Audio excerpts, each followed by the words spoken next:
वो सिकंदर ही दोस्तों कहलाता है, हारी बाजी को जीतना जिसे आता है। ये गाना आपको याद ही होगा। ये दुनिया के विश्व विजेता सिकंदर की सच्चाई है। दुनिया जीतना किसे कहते हैं, ये कोई बस सिकंदर से ही सीखे। ऐसे ही नहीं, उसे पूरी दुनिया सिकंदर महान कहती थी। पूरी दुनिया मानो बस उसी के इशारे पर थी।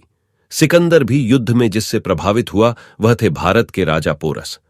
दोस्तों, आज इस वीडियो में हम जानेंगे कि कैसे की थी सिकंदर ने दुनिया फतेह। उससे पहले आप फैक्ट नॉलेज फाइल को सब्सक्राइब करें। दोस्तों, महान शासक अलेक्जेंडर को सिकंदर के नाम से भी जाना जाता है। अक्सर हम सभी ने सिकंदर या अंग्रेजी में अलेक्जेंडर द ग्रेट के बारे में बहुत कुछ पढ़ा और सुना है, लेकिन क्या आप ये जानते हैं कि विश्व विजेता के नाम से पहचाना जाने वाला सिकंदर दुनिया के सभी देशों पर राज करने के बाद भी एक देश को कभी नहीं जीत पाया था? जी हां, और वह और कोई नहीं, हमारा देश भारत था। कहा जाता है जब सिकंदर विश्व विजेता का सपना लेकर दुनिया में अपना ध्वज लहरा रहा था, तब उसने भारत के बारे में सुना और जाना कि किस तरह भारत में अनमोल रत्न पाए जाते हैं, और यहां की खूबसूरती से आकर्षित होकर उसने भारत के ऊपर आक्रमण कर दिया था। सिकंदर का जन्म 20 जुलाई 356 ईसा पूर्व में पेला में हुआ था, जो कि प्राचीन नेपोलियन की राजधानी थी।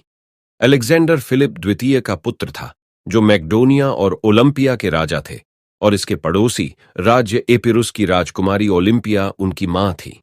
अलेक्जेंडर की एक बहन भी थी। 12 वर्ष की उम्र में सिकंदर ने घुड़सवारी बहुत अच्छे से सीख ली थी, और ये उन्होंने अपने पिता को तब दिखाई जब सिकंदर ने एक प्रशिक्षित घोड़े ब्यूसेफिलास को काबू में किया, जिस पर और कोई नियंत्रण नहीं कर पा रहा था। पहले तो वह घोड़ा सिकंदर के काबू से बाहर रहा, लेकिन अंत में सिकंदर ने उस पर काबू पा लिया। सिकंदर के पिता को उस पर गर्व हुआ था। उसके बाद सिकंदर ने अपने जीवन के कई युद्धों में बुसेफेल्स की सवारी की, और अंत तक वो घोड़ा उनके साथ ही रहा। 340 ईसा पूर्व में जब सिकंदर 16 वर्ष का था, तो उसके कौशल को देख उसे मैक्डोनिया राज्य पर अपनी जगह शासन करने के लिए छोड़ दिया था। दुनिया को जीतने के क्रम में अलेक्जेंडर यानी सिकंदर ने बीसी में हाइड स्पेस नदी, जिसे वर्तमान में झेलम नदी के नाम से जाना जाता है, पर आक्रमण कर दिया था। इसी लड़ाई को पूरा विश्व बैटल ऑफ हाइड स्पेस के नाम से जानता है। कहा जाता है कि वह इतना ताकतवर था कि उसे हराना आसान नहीं था, लेकिन एक युद्ध ऐसा भी रहा जब सिकंदर को हार का सामना भी करना पड़ा। इस लड़ाई में सिकंदर का विश्व विजेता बनने का ख्वाब तो पूरा नहीं हुआ, लेकिन यह लड़ाई अलेक्जेंडर यानी सिकंदर की चौथी और आखिरी लड़ाई बनकर रह गई। इस लड़ाई में महान सिकंदर और सेना को पोरस ने मुंहतोड़ जवाब दिया। सिकंदर की सेना किनारे जाने से घबराई गई हुई थी, और राजा पोरस को पूरी तरह से अपने अधीन करने में असमर्थ थी। सिकंदर 356 ईपू से 323 ईपू तक मकदूनिया का ग्रीक प्रशासक था। वह अलेक्जेंडर मैसेडोनियन और अलेक्जेंडर तृतीय के नाम से भी जाना जाता था। सिकंदर को इतिहास का अब तक का सबसे बड़ा और कुशल सेनापति माना गया है। ग्रीक शासकों को जिन जिन भूमि और देशों की जानकारी थी, वहां वहां सिकंदर ने विजय हासिल कर अपना ध्वज लहराया था। यही कारण है कि उसे विश्व विजेता के नाम से भी जाना जाता है।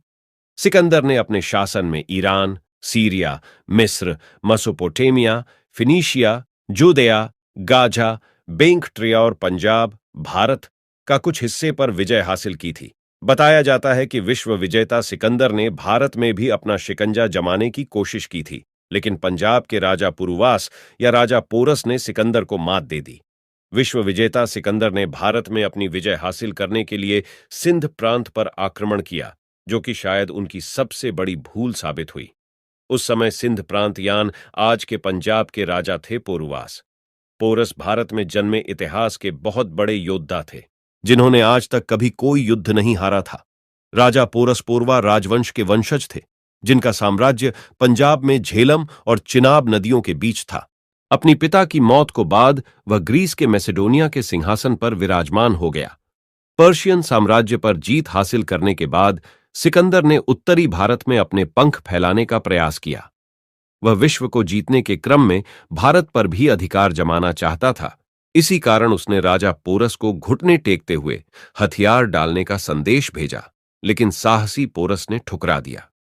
पोरस के इस संकेत के बाद सिकंदर को बेहद अपमानित महसूस हुआ, और उसने पोरस पर आक्रमण करने का पूरा खाका तैयार कर लिया। जब पोरस को पता चला कि सिकंदर नदी पार कर चुका है, तो वह आक्रमण करने के लिए आगे बढ़ा। पोरस ने अपनी अश्वारोही सेना को किनारों पर और पैदल सेना को बीच में, हाथियों को सामने रखा। सिकंदर ने अपनी भारी पैदल सेना को केंद्र में एक फॉलानक्स में तैनात किया, खुद दक्षिणपंथी घुड़सवार सेना का नेतृत्व किया और एक पहाड़ी के पीछे एक विस्तृत बाहर की सवारी पर कोयनस के तहत बाएं पंख की घुड़सवार सेना को भेजा। सिकंदर ने लगभग 50,000 सैनिकों को मैदान में उतार दिया, जिसके सामने पोरस की केवल 20,000 सेना खड़ी थी। लेकिन पौरव के राजा पोरस के 200 युद्ध हाथियों ने युद्ध के पहले ही दिन सिकंदर की सेना को जमकर धूल चटा दी। पहले ही दिन की हार ने सिकंदर की सेना का मनोबल पूरी तरह से तोड़ दिया, लेकिन सिकंदर अपनी हार कहां स्वीकार करने वाला था। उसने फिर तैयारी की युद्ध में कूद पड़ा, लेकिन पोरस की हाथियों के चक्रव्यूह में फंस कर रह गया। पोरस के भाई ने सिकंदर के घोड़े को मार गिराया और सिकंदर को निहत्था कर दिया। लेकिन युद्ध नीति के अनुसार पोरस ने सिकंदर को छोड़ दिया और उसके सैनिक उसे वहां से उठाकर ले गए। सिकंदर की यह हालत उसकी सैनिकों से देखी नहीं गई और उन्होंने युद्ध से अपने हाथ खींचने का फैसला लिया। सिकंदर ने भी सैनिकों को वापस जाने को बोल दिया, लेकिन रास्ते में पोरस की सेना ने वापस लौट रही सिकंदर की सेना पर आक्रमण कर दिया और सिकंदर का घेर लिया। सिकंदर महान और राजा पोरस के बीच घमासान युद्ध छिड़ा, जिसमें पहले तो सिकंदर ने पंजाब के कुछ हिस्सों पर विजय हासिल कर ली, लेकिन अंत में चिनाब नदी तक पहुंचते पहुंचते राजा पोरस ने सिकंदर महान और उसकी सेना को मात दे दी। इसी के साथ सिकंदर का भारत पर विजय प्राप्त करने का सपना भी टूट गया। खुद को हारते देख विश्व विजेता सिकंदर ने पोरस के सामने अपने घुटने टेक लिए और पोरस से युद्ध समाप्ति की विनती करने लगा। पोरस ने सिकंदर की जान बख्श दी और उसके साथ संधि कर ली। इस युद्ध के बाद सिकंदर ने पोरस को कई राज्य जीतने में मदद की। विश्व विजेता सिकंदर को पोरस से युद्ध हारने के बाद वापस अपने देश ग्रीस लौटना पड़ा। कुछ इतिहासकार बताते हैं कि सिकंदर का भारत पर आक्रमण करने का मुख्य कारण भारत में अमृत की खोज करना था, जबकि कुछ का कहना है सिकंदर की सेना पहले ही दिन बेहद कमजोर और आतंकित हो चुकी थी।